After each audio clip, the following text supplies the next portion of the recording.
Thank you. Assalamu alaikum wa rahmatullahi wa barakatuh, and welcome to this session. Could I call up to stage the two panel members that will be joining me to discuss the mega projects in Mecca and Medina? Mr. Nadeem Zaman from Al-Amoudi and the CEO of Jabal Omar, Sheikh Khalid Al-Amoudi.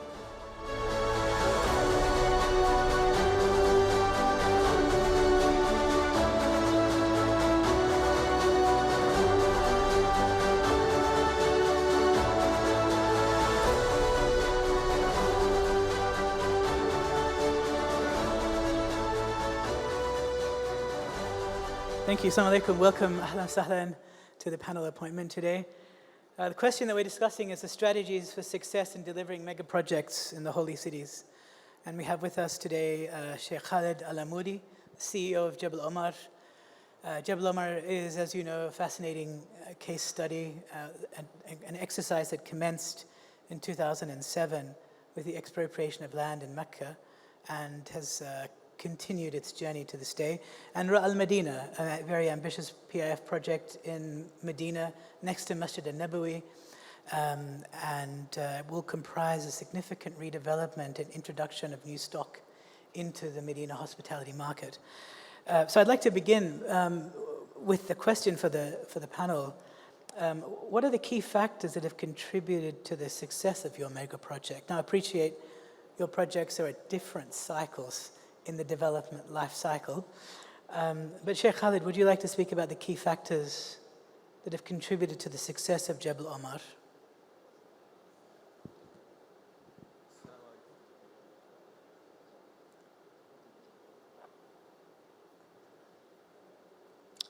Try this one. Yes.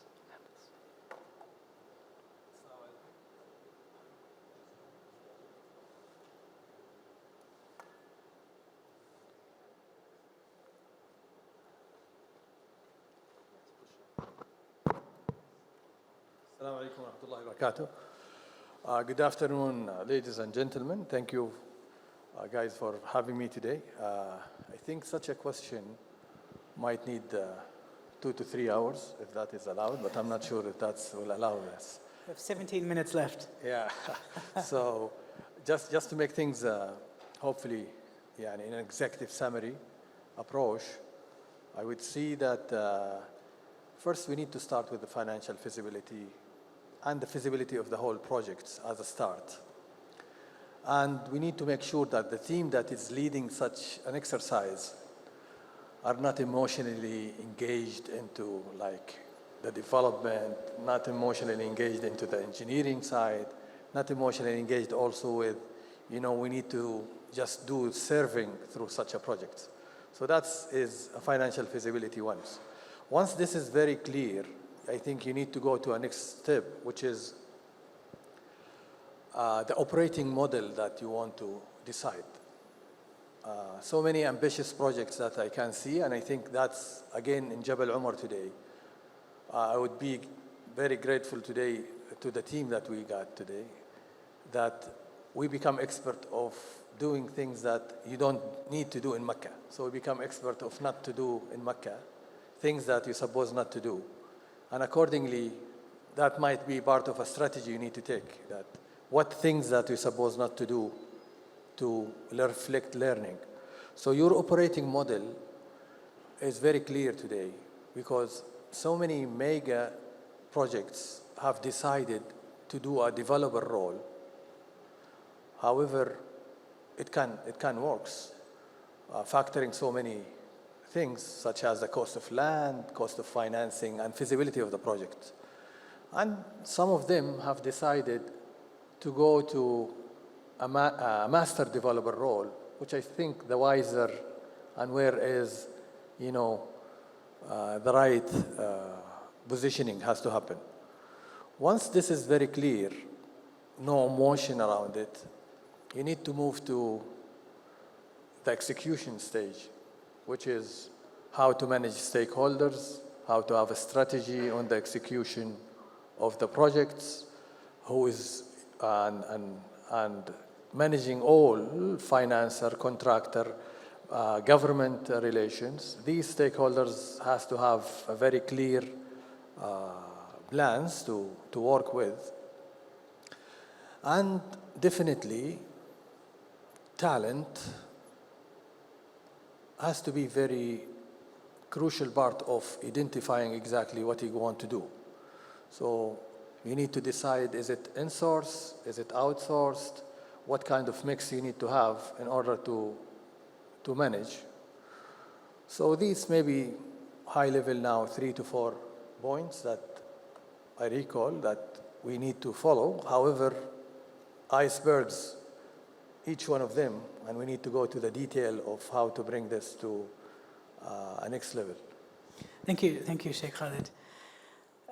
Nadeem, it's early days for you at Al-Madinah, and I know you're coming in to relook at the strategy, and so I wanted to ask you about the positive support of the municipality, of the Medina Amana and the Higher Development Authority of Medina in contributing to the success of your master plan, because it is a unique master plan in Medina, and it's approaching the built environment in a unique manner. So could you tell us a bit about that positive contribution and how it supported the success of Al Medina? Absolutely. So firstly, thank you very much for having me. Very good question indeed. Look, I think the challenges in Medina are quite distinct. We have obviously a lot of visitors coming in. Getting the infrastructure ready and focusing on the infrastructure is extremely key.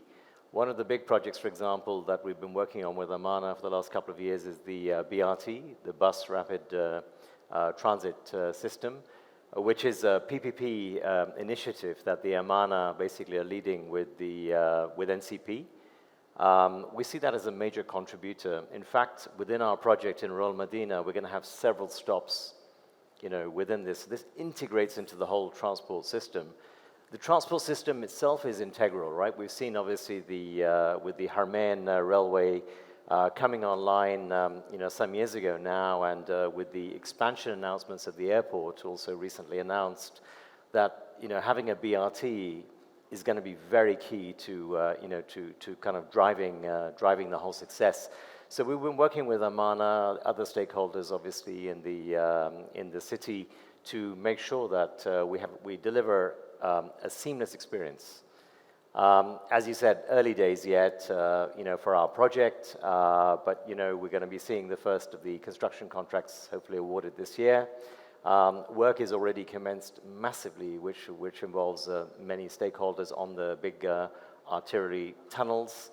And we see this being a collective effort, not just from Rural Medina, but also from the city stakeholders as such. Thank you very much, Nadeem. One of the challenges that mega projects face in Mecca, whether they're private sector or PIF, is often the particular constraints of the market. And so in Medina, construction during the period of Ramadan or Hajj is restricted, same in Mecca. In Mecca, you have particular environmental considerations with Zamzam and the Zamzam water table, which I know is a big issue for Jabal Omar when they did the piling works in the initial stages. So if we turn to you, Sheikh Khalid, these particular and unique constraints of Mecca and the location of Jabal Omar, how do you deal with them? How do you manage them? First, let's admit one thing, that the big changes happening in the kingdom lately have contributed to a much more maturity to the government role and government bodies in Mecca, which makes the right dialogue, the right escalation, the right discussion into the right platform. So with having this in mind, I think managing and stakeholders, Royal Commission of Mecca, also the other municipality and all other related parties have been the key success here, where you need to have a right agreement, SLA, and accordingly how to manage such a situation. And honestly, we've been lately noticing their willingness and moving from the normal government mindset of defaulting no as always, to a proactive approach where we are today, putting the problem together, solving the problem, putting the solution, options, and work together on a plan, meeting periodically to update. So that kind of collaboration has helped a lot. So today, easily you can speak to the Royal Commission CEO and easily can get an appointment to escalate, to get things done differently. That is definitely going to have an impact on the ease of business, which we are seeing. And I can see it from the last 2 years that most of the problems that we have, we put them on the table, we get them solved. So that's the change that hopefully we are cultivating today and leveraging more on. Okay. Thank you. And Nadeem, is it the same for you in Medina? Look, there are obviously times of the year, particularly during the we saw this very recently during Ramadan, right, where the city is under cities at full capacity in a way. We've seen unprecedented numbers this year in terms of people coming into the city. I think if you look at the season this year, the Umrah season, Hajj is obviously going to be coming up soon. We will see numbers probably reaching the kind of 17, 18 million numbers, which are unprecedented. And this, in turn, definitely presents a lot of challenges, which means working with stakeholders, aligning everything. Capacity is a major constraint, and that's further exacerbated by we've seen some closures of hotels. The municipality stepping in, closing hotels that were not meeting the requirements. Some downgrades even actually happening, which is putting further pressure, and people traveling further and further from away from Medina, coming in to Medina during these very, very busy times. So look, collective efforts are required from all stakeholders across Medina, Amana, Baladia, to name a few, where we're going to have to work very closely with the big hotel operators as well, obviously, to really ensure that we deliver the best possible experience. And that will continue as our project comes online as well. Okay, understood. Thank you. To add one more thing also. Maybe our situation is a bit different. Also, some of the projects, the key projects to the prime areas around Mecca has contributed a lot to the ease of business. So we have this Da'iri has contributed a lot, not to use the same roads that normal pilgrims and people use. That has gave us exactly the right access that we want and contributed positively to this. So that's again out of the investment done by the Royal Commission of Mecca. Okay. And last question, and I think probably the most interesting, is foreign ownership.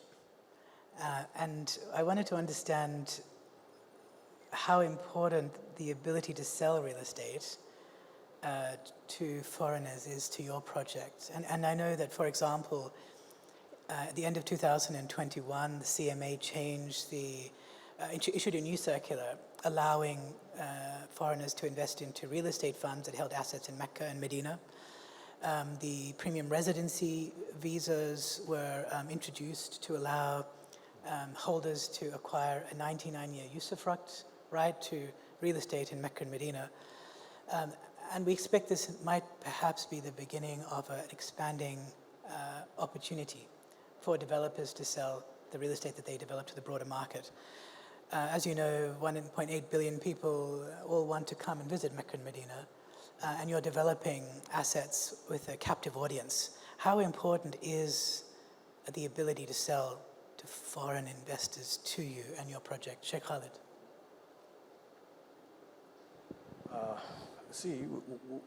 We start feeling so many inquiries, honestly. The appetite sounds like positive, and everybody is waiting this foreign ownership law, which is hopefully very soon to come. Definitely this will enhance the believers in Mecca, will have more access to international funding and investment. And a few who is ready for such an opportunity where Jabal Omar is luckily is ready for such products. So the appetite is there. I think we are missing the law and the regulation that enabling Muslims to come and own today. So we see a great potential, and we do believe that it will be a game changer for the industry, hopefully. Nadeem?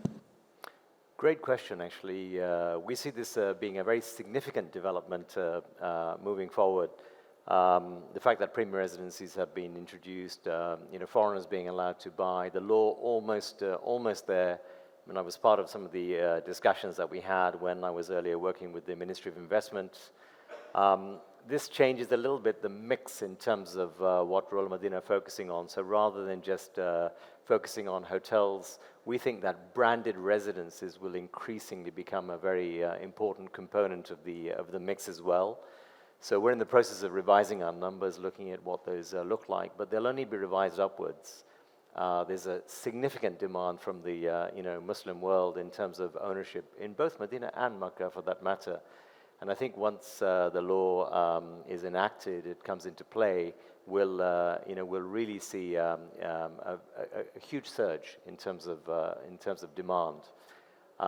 It's not a case of when, it's not a case of if, it's a case of when. But yes, I think this is just around the corner. A lot of groundwork has been done, and inshallah, we'll be seeing some very positive news in this area very soon. Thank you. Thank you very much. And in terms of foreign interest, Sheikh Khalid, you mentioned that you've received a lot of inquiries. Are you seeing those inquiries coming from institutional investors, or are they coming from the retail investors who want to buy an end product, or both? From both, honestly. We've been into a joint visit with the Minister of Hajj to Southeast Asia, and we felt this clearly, that they want to know more about the law and how can they participate from institution perspective, and definitely individuals also there. So it's a matter of time. I think things will go to the right perspective, hopefully, very soon. Thank you. And Nadeem, as you revisit the strategy for Al-Madinah, how important is the institutional investor that comes in to either participate with you or to develop? What role do they have to play? Look, in a project of the size that we're at, with kind of 47,000 keys, it's going to be very important to basically get investors coming in, institutional investors coming in.